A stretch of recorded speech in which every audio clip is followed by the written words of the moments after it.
there comes a time in every reviewer's journey where they get in a speaker that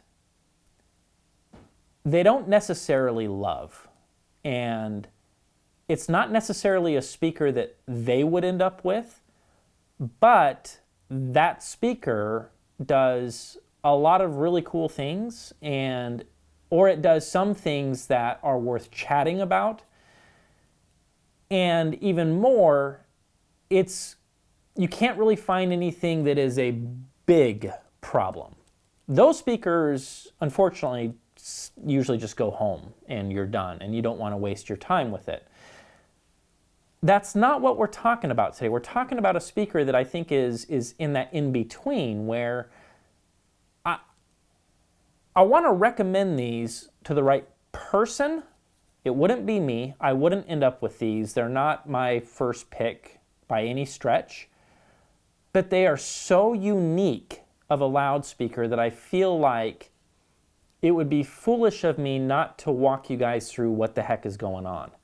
So let's go ahead and get started. And the very first thing I want to mention about these speakers is they're not cheap. You know, you're going to spend, let me get my phone, hold on. Speaker, I think they're $3,000, but I'm just wanting to make sure. Yeah, so I was right. MayFly MF201A is the model, and they are $3,000. They are made in Canada, they are handmade, and they are freaking beautiful. I will get you a little bit of B-roll so you can kind of see what these things actually look like. It's like this stacked plywood that is sandwiched together, and my goodness sakes, it's absolutely gorgeous. Now, what makes these interesting, and I'll show you, through the magic of editing, what makes these unique is they are using what's called a skyline diffuser on the inside of the loudspeaker to the back of the loudspeaker. That is interesting. All too often what we see to deal with the back wave or back pressure of the speaker would be a material that is going to absorb sound. And the function or purpose of a diffuser is not to absorb sound, but it's to scatter or break up frequencies. That's what a diffuser does. And so in something like in the studio space or listening rooms where we have acoustic treatment, absorption absorbs frequencies, and then a diffuser scatters or breaks up frequencies. And I guess the so what behind it in that type of an environment, or what is the end result of the function of a diffuser, is if you have a smaller space or even a medium space, it can make that space sound larger. Don't think for a second that it's adding reverb. That's not true. That's hogwash. That's not what's actually going on. But it can make the sound, or it can make the room sound larger than what the room actually is. And so, are you tracking me? Come on, Canon, don't let me down. I hope you're tracking me. And so we have to ask the question, is that what's happening inside this loudspeaker? Like, why would you put a diffuser in there? Is it making these speakers sound larger than they should? That has not been my experience at all. That's not what's happening here, in my opinion. These speakers do sound rather large, but I think that's going to just have to do with they're moving some air, it's a bigger cabinet. We'll get to that when we get to the sound clips and commentary. What's problematic about the entire thought process behind throwing a diffuser in a speaker is you're going to enter into some troubled waters pretty quick when you start picking a fight with science. And this is where I want to be fair and have a fair conversation with you guys. And I do this at the expense of maybe getting myself in some hot water with MayFly, but my allegiance is not with them. So let me explain what I'm rambling about. When we start talking about the wavelength of frequencies, as you go higher in frequencies, the wavelengths get shorter, right? And so for those wavelengths to fully propagate, as we get lower and lower and lower, those wavelengths get longer. You guys with me? When you have a diffuser on the back of the MayFly's cabinet, which is not more than just a few inches. It's not that deep. That can't diffuse mid-range and below frequencies. It can't. It's not going to be able to do that. Where I want to be fair at the same time, and maybe I might get pushback from the science crowd by even saying this, is, well, what about the upper frequencies? Is it diffusing some of those frequencies? I'm going to be honest with you, I don't know. But what I do know, and let's go ahead and just bring up some measurements and we'll start kind of running through this, is if we take a look at the spectral decay or the waterfall of the MayFly, I'm going to pull it up on the screen right now, it's clean. It's actually very clean. And so this is where I might be getting ahead of myself because I'm learning a lot about measurements and I feel like I'm getting better and better at it, but this is at the limit of my own understanding and knowledge about, is this where we would see that? Meaning, now that we're looking at a clean waterfall, does that mean, or can we make the assumption that that means that maybe that diffuser is doing something in those, higher frequencies? Perhaps.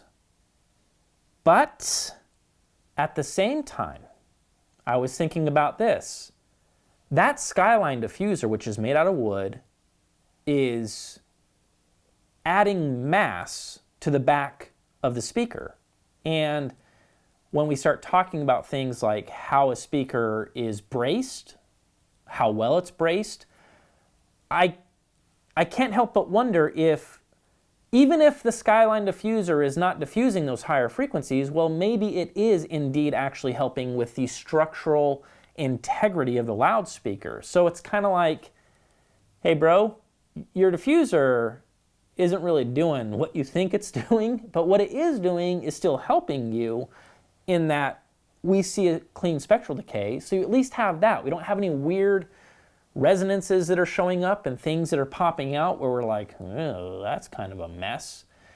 On top of that, we move into the driver. It's coaxial driver, and I want to show you the on-axis response. And hang in, I know you're already looking at it. You already see the Grand Canyon near the top end. We're going to get to it, but the response is actually pretty smooth. Now, this is a gated response. Okay, so what that means is that ignore all data below 200 hertz. I'm not going to talk about what a gated response is in this video. I have some videos planned that will walk us through that, but if we take a look at it from 200, we do see a bit of a dip right around, what is that, like 700-ish? We see that drop in the response.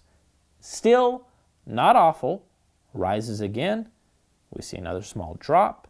Starts to rise again. And then we have the Grand Canyon. And that's what I'm sure everybody's looking at going, oh boy, that's a mess. That's a mess. What is that? And what is causing that is what is known as throat cancellation. So future run, edit this so that they can see what you're talking about. We have that tweeter, that soft dome tweeter, and then we have how it is built, the actual design of the tweeter, and then we have the woofer, right? You must understand that what we're looking at in this throat cancellation, it is because there is something in the physical design of that tweeter, in the actual design of the ridges, and I don't know exactly where it's at, but somewhere in there, we have a cancellation at, what frequency is that, guys? Let's take a look. Just past 10K. Big suck out. Boom, it's just gone. When it comes to problems like this, and again, it's the reason why I didn't use these as firewood and just be like, forget this, I'm not even gonna bother, is let me show you what happens when we start taking a look at the horizontal off-axis. So in this example, again, gated response, but I use my degree wheel, as you guys know, and I start moving the degree wheel, and we now take a look at the speaker in the horizontal plane. Well, what's interesting is, as I'm moving the speaker on the horizontal plane, the Grand Canyon begins to lift. And around, let's just say, 30, the green line and the blue line, 30 to 40 degrees, you don't even see the Grand Canyon anymore. It's gone. It doesn't mean that it's gone. It means that at that angle, we're not seeing it in the measurement. So that Grand Canyon is still there on axis. It just so happens that as you move off axis, where the time arrival of those frequencies shift and change to the point where off axis, we don't have the same issue. Off axis, we don't have the same issue. I brought this to the MayFly guys. It's not a surprise. They're aware of it, and they made it clear, like, yeah, we do recommend listening to these speakers off axis. And so, that's what we do. And so if you decide to move forward with these guys, listen to them off axis. Don't listen to them on axis, or you're going to be listening to the Grand Canyon, and nobody wants that. So let's go ahead and jump into the sound clips with commentary. Before we do, I do want to show you the vertical off axis. And again, between the horizontal and the vertical, it's actually not a bad fall away. We're seeing that kind of gradual drift, from the horizontal and vertical axis to where it's decent. This is a decent measuring loudspeaker, and I'm going to show you guys a reference location, red and green reference locations that I shot where this is off axis. I think I was 30 degrees off axis, somewhere around there, 20 or 30 degrees off axis between the red and the green lines, where you can make this speaker work. But if you are used to looking at frequency graphs, I have a feeling you already know how this review is probably going to go. You probably already going, I'm picking up what you're putting down here, Ron. So impedance looks great. Impedance sweep looks great. There's no resonances. There's no wavy, crappy lines in here that would make me freak out. So that all looks good. Let's go ahead and jump into sound clips with commentary. Listen to these things and kind of unpack what you end up with the MayFlys and ultimately how they sound. Placement tips, listen to them off axis. Don't listen to them straight on. You can mess around and fine tune them to your taste. You could even try crossing the streams. That's where you have them at an aggressive tone crossing in front of your face and see how that works. But weirdest review I've ever done. Let's listen to these things. All right, go. All right, guys, here we go. First track is piano, really simple, nothing crazy, just really pretty.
So, right out of the gate, if we're going to believe what MayFly is telling us, that these can drop down to 30 hertz, I would say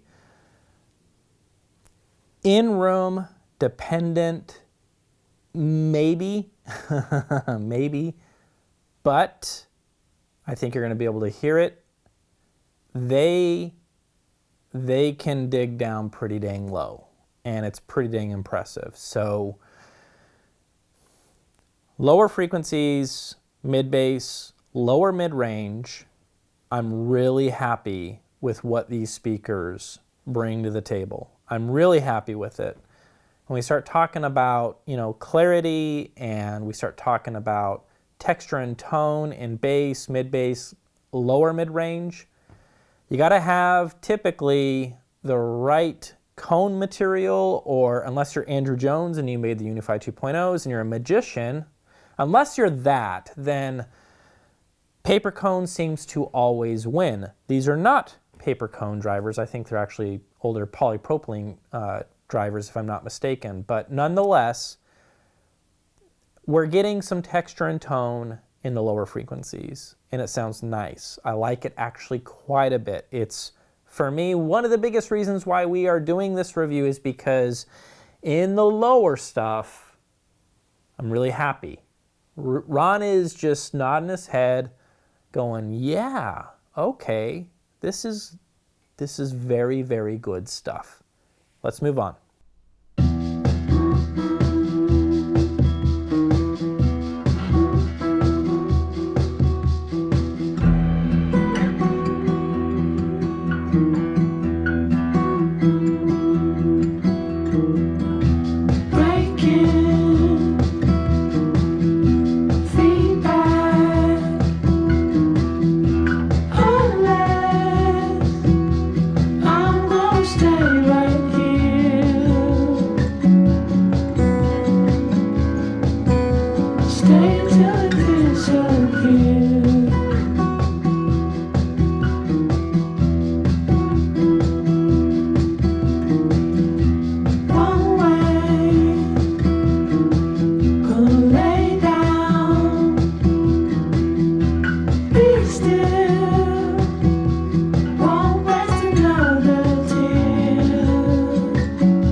Immersive, lush, rich.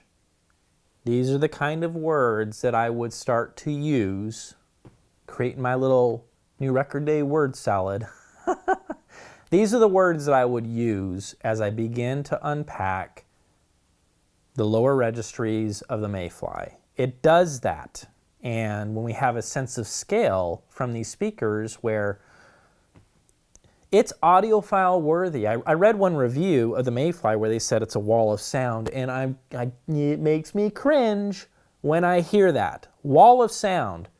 If a speaker sounds like a wall of sound, I don't want to hear that speaker. It typically indicates that they slam the speakers back up against the wall, and then, yeah, the whole wall comes to life. That's not good.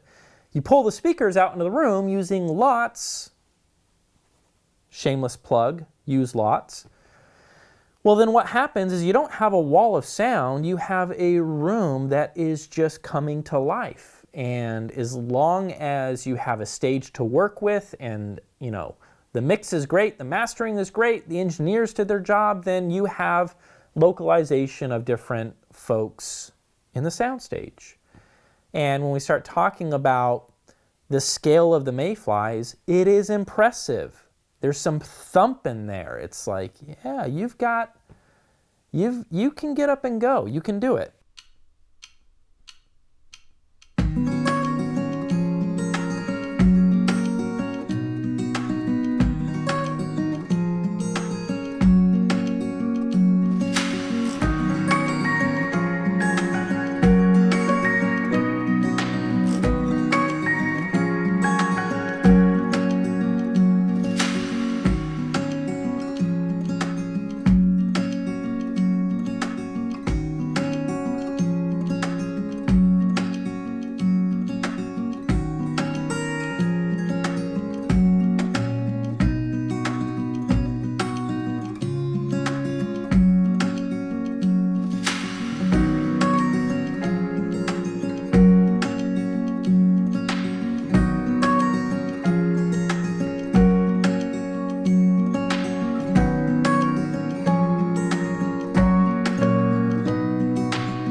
You get the idea. When I held my hands up and that bass kicked in and the whole room just kind of came to life, yes, awesome, great. And I think if you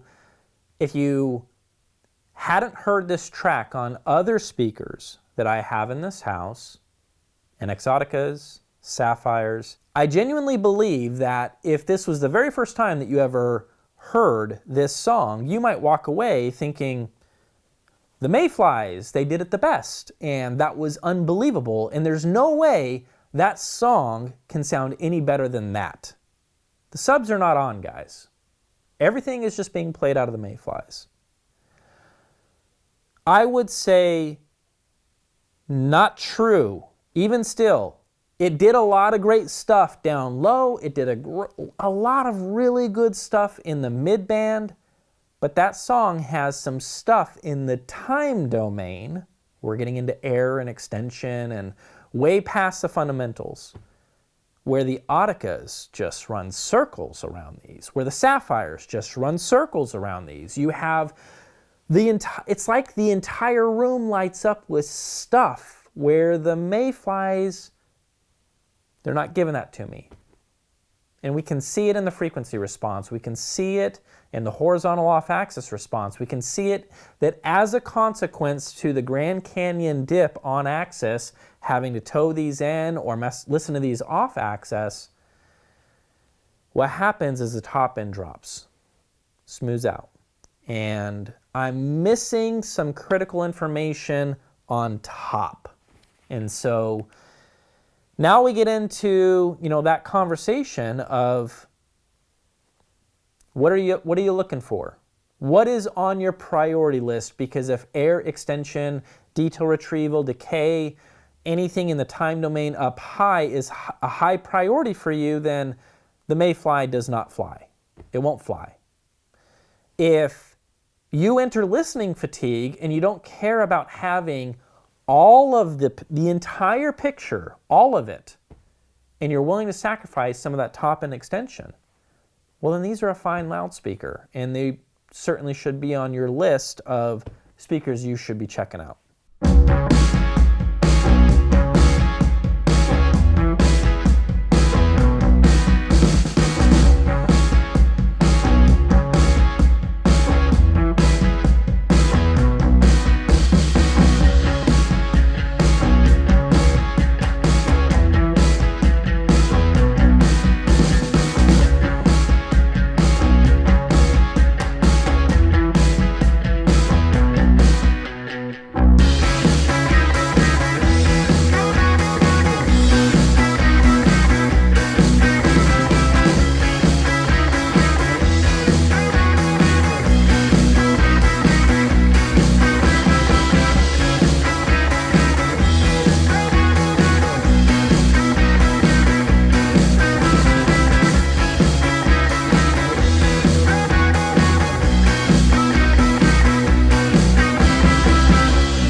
I picked this track for a very specific reason, and it is, Ron, the MayFly can do cymbals, man. I thought you just said that it can't do, the top end stuff. And yeah, both of those are correct. And when we start talking about air extension and things that are beyond that, the extension of everything past the fundamental hit, it is higher than that initial splash or crash or what have you. And so you can rock out with these. I don't want to paint the picture that these are a warm sounding speaker. They're not. They're somewhere in between what I would describe as warm, where you have a genuine roll off on top, to, a neutral sounding loudspeaker. And then you get into bright, where you see a rise in the elevation like an RP600M, or the list goes on, because this is a game that the manufacturers typically play where they want to impress you for the first 5 minutes, but then you're like, I can't listen anymore. I've now entered listening fatigue. You will never enter listening fatigue with these loudspeakers. But at the same time, I don't want to call them warm, because they can rock out. They can they can dance when it comes to cymbals. No problem, they can do that. It's just past that is where they have some troubles.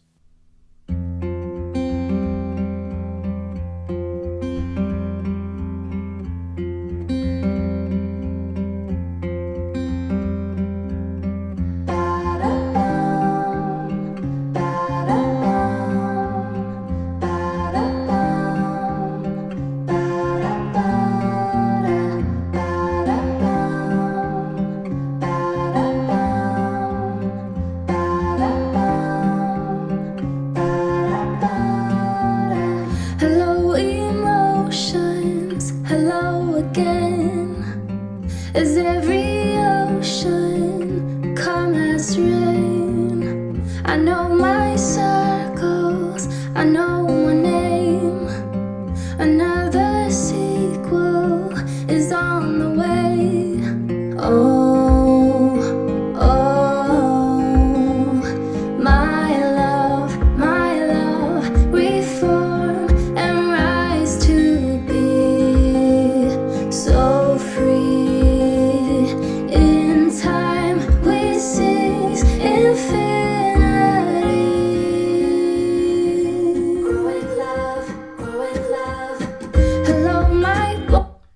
Love when that kick drum comes in and you have that thump, and it's just beautiful.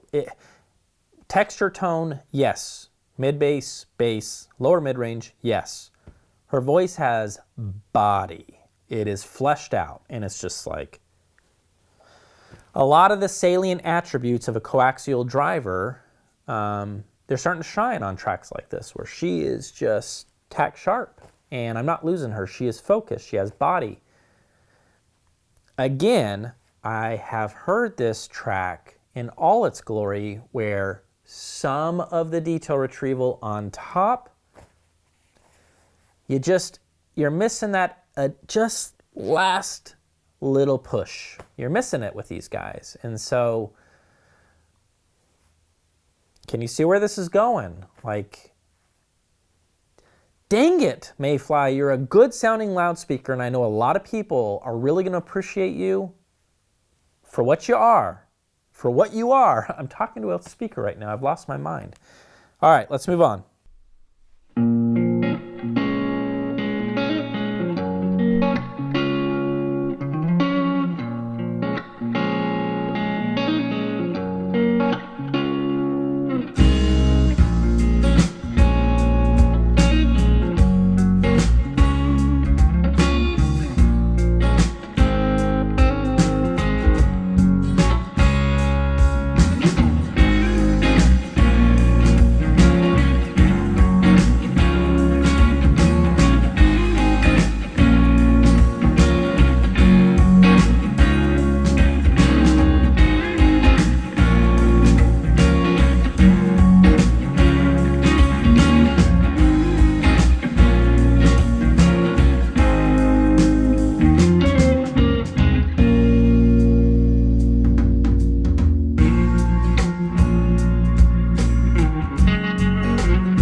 Soundstage is good. It is not as good as the Sapphires. It's not as good as the Exoticas in terms of layering and depth. And so, you know, with the Auticas, which I've been listening to a lot lately, that guitar is three-dimensional, and it's actually quite a bit further back than how I'm hearing it with these guys. And so this is a more forward presentation of that particular track. But even more than that, this track has a lot of thumpy things going on. So mid bass, it's real easy for things to start to get a bit congested and a bit bloated. While I do hear texture and tone with the MayFlies, and I'm still gonna celebrate their mid bass and bass performance, if we're gonna pick a fight with some of the best stuff that I've heard that is open baffle, it's not a fight at all. Like even the MayFlies would tell you, like, well, I tried, because you do end up with some kind of thuddy, thumpy type. Here's the thing. This is where open baffle rules. When it comes to mid bass and bass, open baffle does it the best because you have that speed, you have that clean, focused, articulation of every single note being rendered in such a way that you're hearing the drivers do the best they possibly can. And when you have a port, like with the MayFlies, you are getting some texture and tone out of the driver, and I think the texture and tone that I'm hearing is good, but then we have a port. And so we just have sound pressure, and that ends up just being kind of thuddy sounding. And it gives you that kind of boominess that we hear in rooms. And I'm not saying that in a negative way, because the reality is a lot of folks like that. A lot of people like that room boom sound. I do and I don't, which is super confusing. There's things I like about it for effects and movies and things like that. Yeah, it's great, it's fun. But when it comes to critically listening and wanting to hear the truth in music, it's not for me.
So almost the exact same commentary as the last track. Some thuddy stuff going on, some deeper stuff going on. So we're going to do the, what is it, the compliment sandwich? Like the bread is the nice stuff, and the meat is the not so nice stuff, and then we end with some nice stuff. The nice stuff is these can dig down low. The meat would be, it can be bloated at times. It can be bloated at times. And then we're going to finish it off, but there's also some texture and tone that you're getting at the same time. So, yeah. Air and extension, I wish we had a little bit more of that. I wish we just, that drop we see in the response, I wish we could just lift that up a little bit, had a little bit more energy on top. We would have a easy to recommend speaker for those that aren't getting into open baffle. I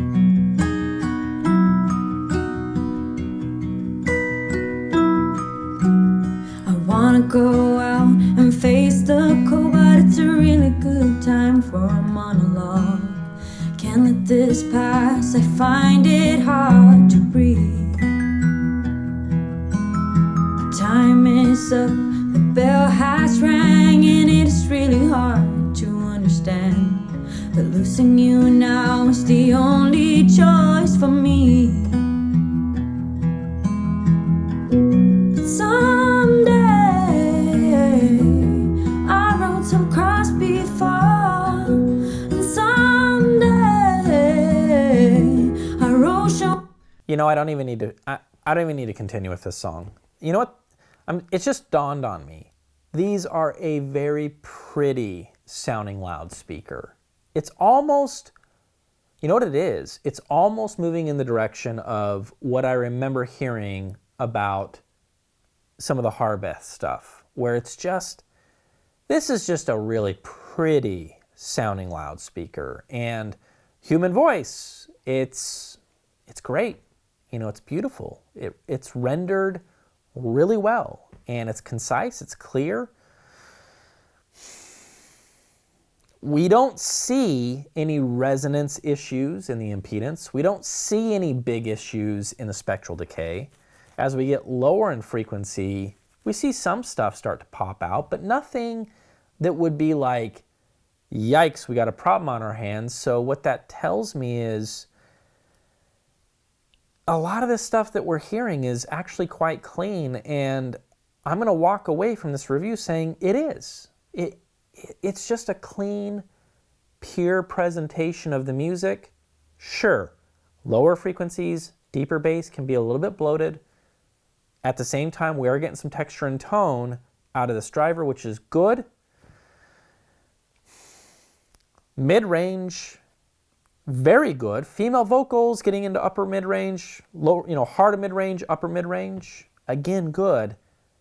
As we try to climb over the fence into air and extension, they don't quite have that.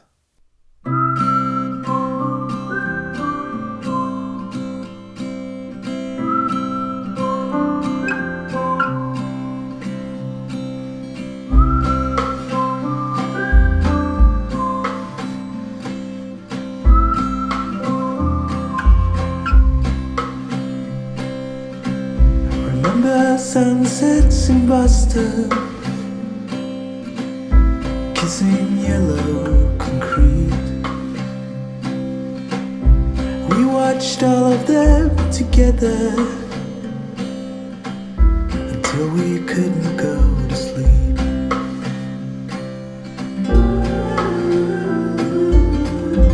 Wish it lasted forever, but it faded away. I was wrong, you were right. We couldn't stand tall under the fire. Somewhere I can.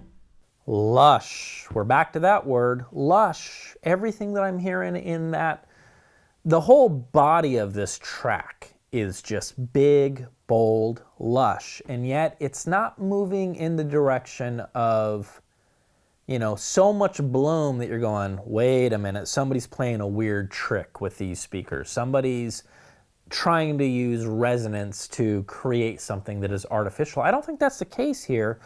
I think that these have scale and they're able to play stuff that, it's got some body to it. It's got some meat on the bones. So that's, again, that is good. Last track.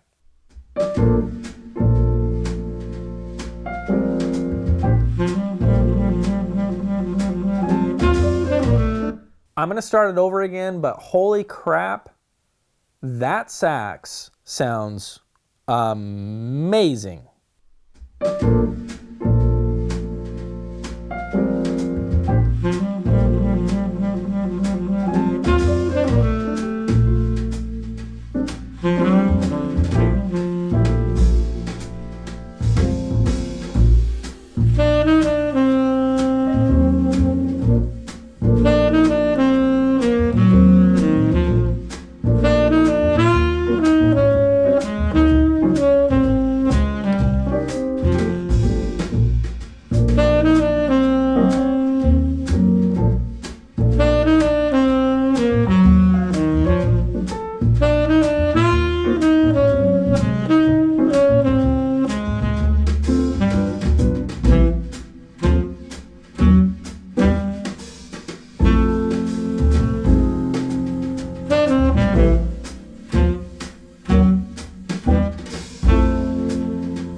What can I say? Here we are at the end of this really weird, strange review. The MayFly. Does it fly? For me, not quite. But that's for me, right?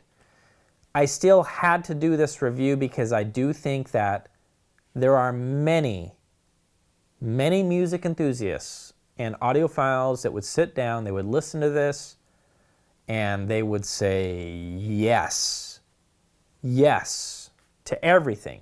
And so, listen, I think they've done a very good job of putting together a speaker that does more things right than, in my opinion, what it doesn't quite nail. That's the diplomatic way of saying,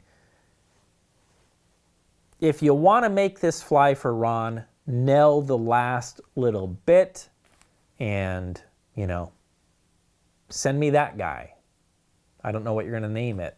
The Dragonfly. Name it the Dragonfly. In any event, fun, beautiful speaker, man. $3,000 for...